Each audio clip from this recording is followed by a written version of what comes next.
¿Alguna vez te has preguntado cómo hombres aparentemente comunes se convierten en piezas clave de uno de los regímenes más oscuros de la historia? En este video vas a descubrir quién fue Ernst Kaltenbrunner, el hombre que lideró a la temida Gestapo y se convirtió en uno de los principales responsables de la máquina de persecución y exterminio nazi. Pero más que una biografía, este video es una inmersión profunda en la mente de alguien que cambió los valores humanos por una ideología ciega y poder absoluto. Vamos a explorar desde sus orígenes en Austria hasta su ascenso meteórico al mando de las SS y la Policía de Seguridad del Tercer Reich. ¿Por qué hizo lo que hizo? ¿Qué tipo de decisiones puede tomar un ser humano cuando está inmerso en un sistema brutal? Al entender la trayectoria de Kaltenbrunner, no solo tendrás un retrato fiel de uno de los hombres más temidos de la Segunda Guerra Mundial, sino que también aprenderás a identificar las señales de cuando la humanidad empieza a desaparecer, algo más actual de lo que parece. Si buscas comprender los mecanismos del poder, los límites de la moral y el impacto de las decisiones individuales en tiempos de crisis, este video te va a hacer reflexionar. ¿Alguna vez te has sentido presionado a obedecer órdenes, incluso cuando algo dentro de ti te decía que estaba mal? ¿Has visto a personas a tu alrededor cerrar los ojos ante lo injusto? Entonces, este contenido es para ti. Ernst Kaltenbrunner nació en 1903 en la ciudad austriaca de Ried im Innkreis, dentro de una familia profundamente nacionalista. Desde temprana edad, estuvo inmerso en un entorno ideológico marcado por el resentimiento hacia el Tratado de Versalles y el declive del Imperio Austrohúngaro. Aunque su infancia no estuvo marcada por grandes traumas, fue moldeada por intensos discursos patrióticos y una educación conservadora. Su base ideológica comenzó a consolidarse incluso antes de llegar a la juventud. Asistió al mismo colegio en Linz que Adolf Hitler y Adolf Eichmann, una coincidencia inquietante y cargada de simbolismo. Fue allí donde forjó una amistad con Eichmann, con quien mantendría lazos durante toda su vida, incluso en los años más oscuros del nazismo. Ambos compartían una visión antisemita y autoritaria, aunque Kaltenbrunner mostraba una postura más metódica y enfocada en lo jurídico.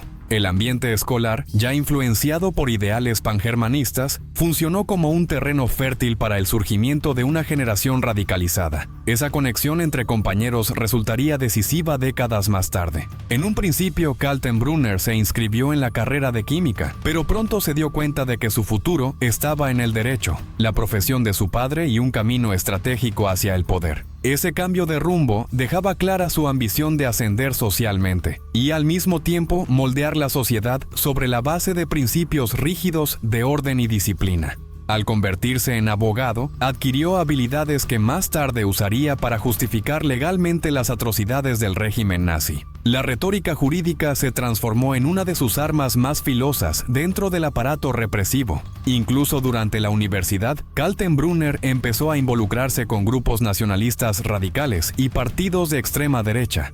En la década de 1930, Austria era un hervidero político al borde del colapso, y Kaltenbrunner vio allí una oportunidad estratégica. A pesar de que el partido nazi estaba prohibido en el país, se afilió clandestinamente y comenzó a actuar como abogado de la organización, defendiendo a miembros acusados de conspirar contra el Estado. Su actuación lo puso en el centro de atención del movimiento nacionalista austríaco, y su reputación como defensor de la causa nazi crecía rápidamente. Más que un simple abogado, se convertía en una figura clave en la articulación política del nazismo en Austria. La ilegalidad no lo detenía, era de hecho el combustible de su ambición.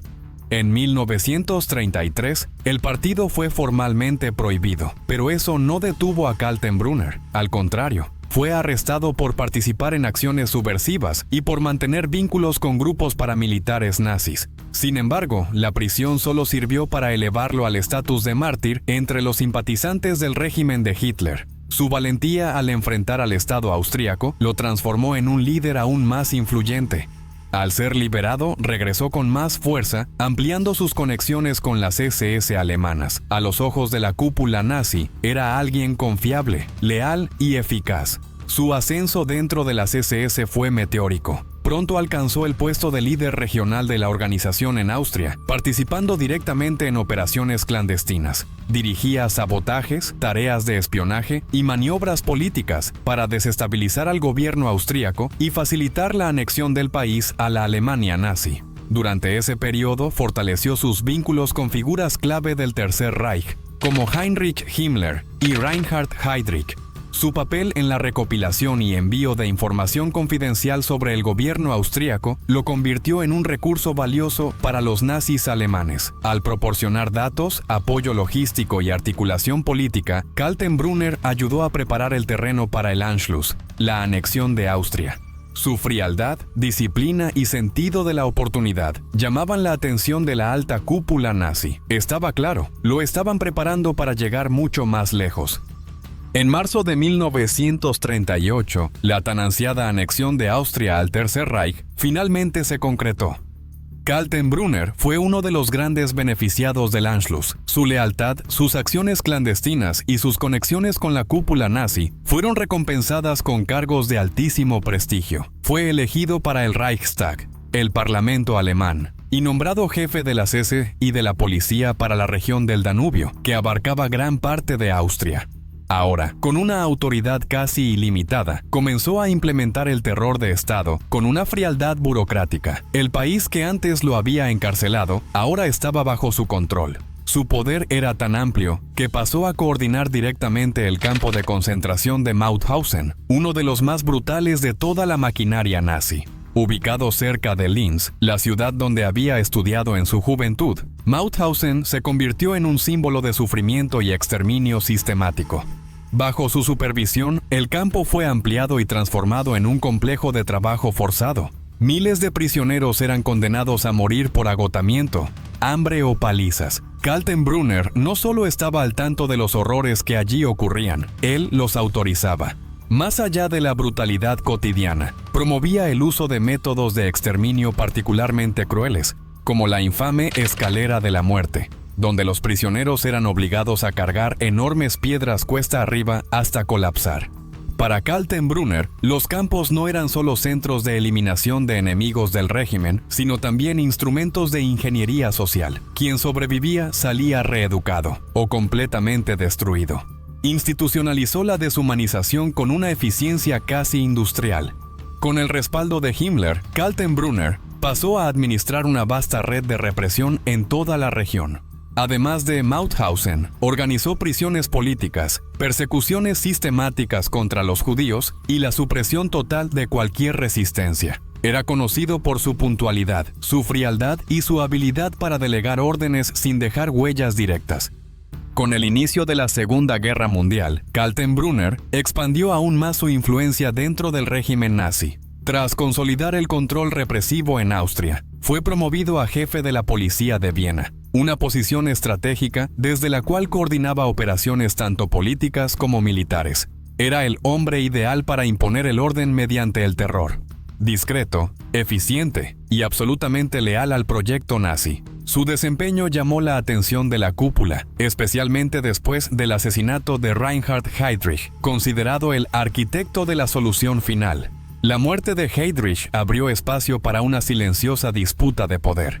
En 1943, Kaltenbrunner fue elegido por Heinrich Himmler para asumir el mando del RSHA, Oficina Central de Seguridad del Reich, una de las instituciones más temidas de la Alemania nazi. El cargo concentraba bajo su autoridad 7 departamentos, desde la Gestapo hasta el Servicio de Inteligencia, SD, pasando por espionaje, contraespionaje y represión política. Se trataba de una función de alcance monstruoso, con un poder casi absoluto sobre la vida y la muerte de millones. En la práctica, Kaltenbrunner heredaba el control del terror institucionalizado del nazismo y estaba dispuesto a dejar su huella. A diferencia del estilo brutal y teatral de sus predecesores, Kaltenbrunner era un maestro de la burocracia. Dirigía arrestos, ejecuciones, deportaciones y operaciones de espionaje con precisión quirúrgica, convirtiendo al RSHA en una máquina aún más silenciosa y eficaz. Su oficina elaboraba listas de personas que debían ser eliminadas, redactaba informes con sugerencias para optimizar los campos de exterminio y coordinaba la represión en los territorios ocupados. La frialdad con la que tomaba decisiones contrastaba con el caos de los campos. Él era el cerebro invisible detrás de una violencia completamente visible. Durante su gestión, el RSHA intensificó el control sobre la población civil, infiltró espías en redes de resistencia y aceleró las deportaciones masivas. Kaltenbrunner mantenía contacto directo con altos oficiales de la Wehrmacht, gestionando la línea entre las acciones militares y las operaciones represivas. Era un hombre de oficina, pero con influencia directa en el campo de batalla ideológico. Ernst Kaltenbrunner no solo ocupaba una posición de mando dentro de la jerarquía nazi, era uno de los principales arquitectos del genocidio que pasó a la historia como el Holocausto. Con el control del RSHA en sus manos, comenzó a actuar directamente en la logística de la deportación de judíos, gitanos, comunistas y otras minorías hacia los campos de exterminio. Cada tren que partía repleto de prisioneros rumbo a la muerte llevaba el aval burocrático de Kaltenbrunner. No ensuciaba sus manos en el campo de batalla, pero era quien autorizaba legal y administrativamente que los asesinatos ocurrieran a escala industrial. Su participación en la llamada solución final fue tan estratégica como brutal.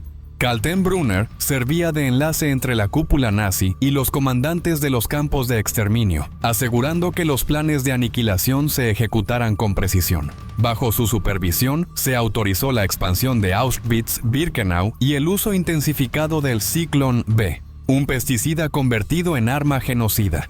Recibía informes diarios con el número de muertos y en muchas ocasiones exigía una aceleración de los procesos. Era la deshumanización convertida en métrica. A diferencia de otros oficiales que más tarde alegarían ignorancia o complicidad pasiva, Kaltenbrunner mostraba profundas convicciones antisemitas y plena conciencia de lo que estaba impulsando.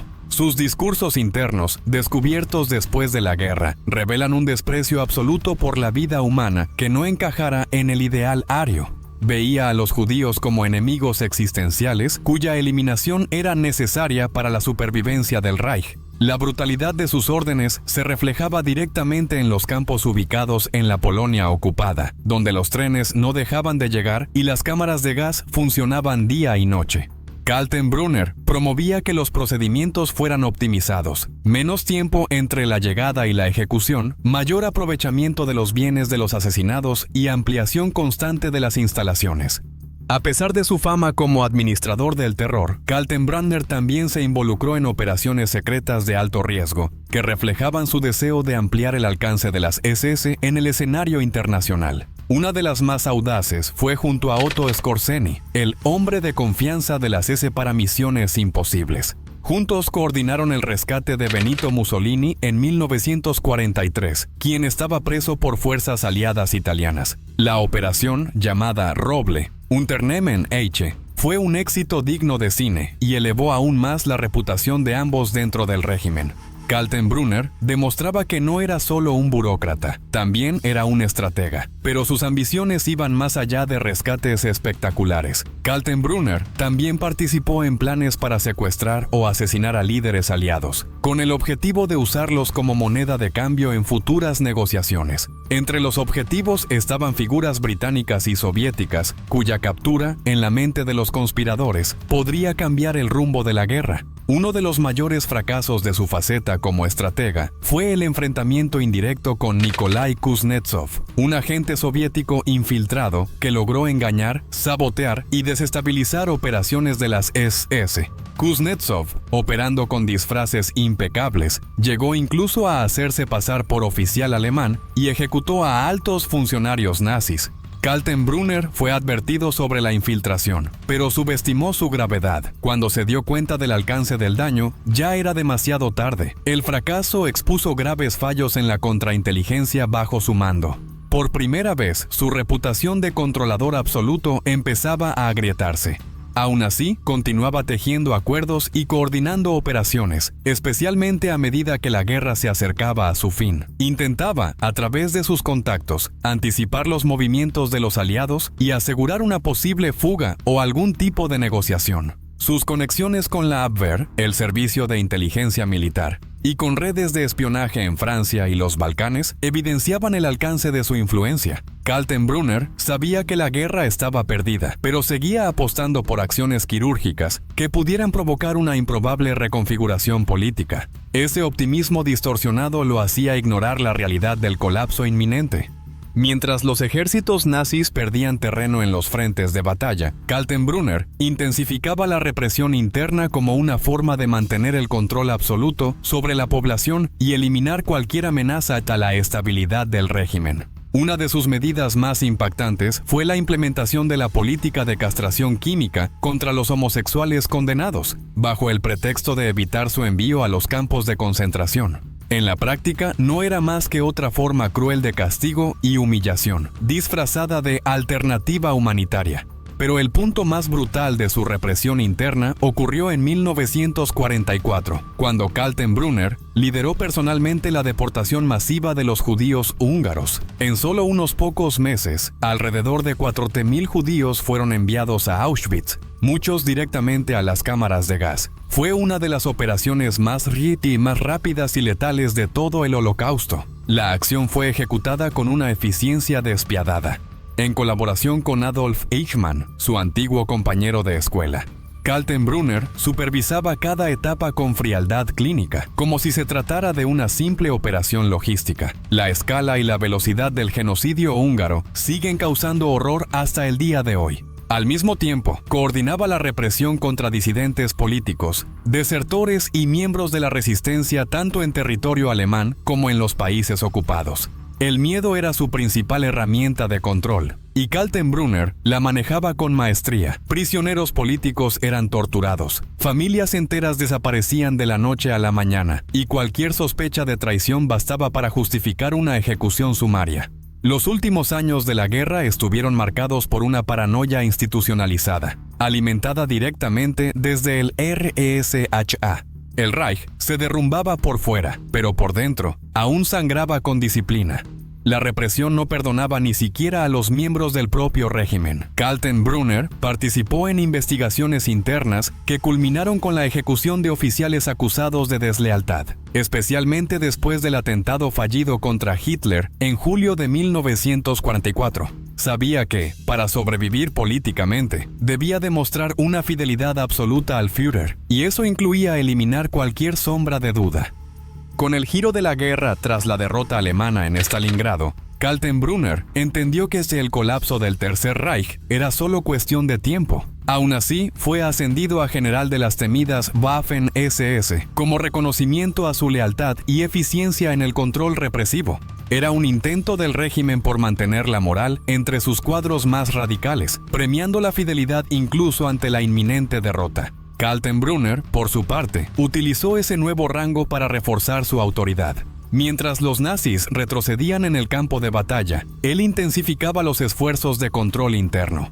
Entre bambalinas, comenzó a participar en negociaciones secretas con el objetivo de lograr una rendición parcial ante los aliados occidentales. La idea era sencilla: capitular frente a británicos y estadounidenses, evitando así la ocupación soviética, el mayor temor de la élite nazi. Kaltenbrunner, al igual que otros altos mandos, temía caer en manos del Ejército Rojo. Por eso, promovió encuentros, intercambios de mensajes cifrados y contactos diplomáticos a través de intermediarios. Sin embargo, los aliados se mantenían firmes, no aceptarían acuerdos por separado. La rendición debía ser total, y la ilusión de escapar al juicio final comenzaba a desmoronarse. Dentro del propio régimen, Kaltenbrunner enfrentaba tensiones crecientes. Las disputas internas con otros oficiales de las SS y de la Wehrmacht volvían el ambiente cada vez más inestable. Muchos empezaban a verlo como una amenaza, mientras él desconfiaba de todos. Una de las propuestas más desesperadas era crear una fortaleza en los Alpes para resistir indefinidamente o negociar desde una supuesta posición de fuerza. Pero el plan era fantasioso, mal estructurado y nunca llegó a concretarse. Con el colapso definitivo del Tercer Reich en mayo de 1945, Ernst Kaltenbrunner intentó desaparecer en medio del caos que se apoderaba de Europa Central. Abandonó su cargo, se vistió con ropa civil y utilizó documentos falsos para esconderse en los Alpes austriacos, cerca de Altaussee. Su estrategia era la misma que la de muchos oficiales nazis: desaparecer hasta que el panorama político se estabilizara o se ofreciera alguna eventual amnistía. Creía que, lejos del frente oriental y disfrazado como un simple campesino, lograría escapar del juicio, pero ya era demasiado tarde. Pocos días después de la rendición oficial de Alemania, Kaltenbrunner fue capturado por tropas estadounidenses. La operación fue rápida. Los aliados ya conocían su ubicación aproximada gracias a información proporcionada por la resistencia local y documentos interceptados. Al momento de su detención, intentó negar su identidad, pero no pudo sostener la mentira por mucho tiempo. Cuando finalmente confesó quién era, los soldados supieron de inmediato que tenían ante ellos al oficial de más alto rango de las SS aún con vida. Himmler se había suicidado poco antes. Kaltenbrunner, con su imponente estatura y una cicatriz visible en el rostro, era imposible de pasar por alto. De inmediato fue acusado de crímenes de guerra y crímenes contra la humanidad. Fue llevado al tribunal de Nuremberg, donde se sentaría junto a otras figuras clave del régimen nazi, como Göring, Ribbentrop y Keitel. Durante los interrogatorios, Kaltenbrunner intentó desvincularse de los crímenes del Holocausto, alegando que solo era un oficial técnico, sin participación directa. Pero los documentos contaban otra historia. Su firma aparecía en órdenes de ejecución, informes de deportación y registros de administración de campos de exterminio. La excusa de la ignorancia no se sostenía. A lo largo del juicio, su frialdad dejó una fuerte impresión. Incluso ante testimonios devastadores y pruebas irrefutables, Kaltenbrunner mantuvo una actitud de superioridad, mostrando muy poco o ningún remordimiento. Intentó defenderse diciendo que solo seguía órdenes o que ciertos documentos habían sido falsificados, pero las evidencias eran abrumadoras. Fue declarado culpable en múltiples cargos: exterminio sistemático de civiles, uso de tortura, ejecuciones masivas y persecución política.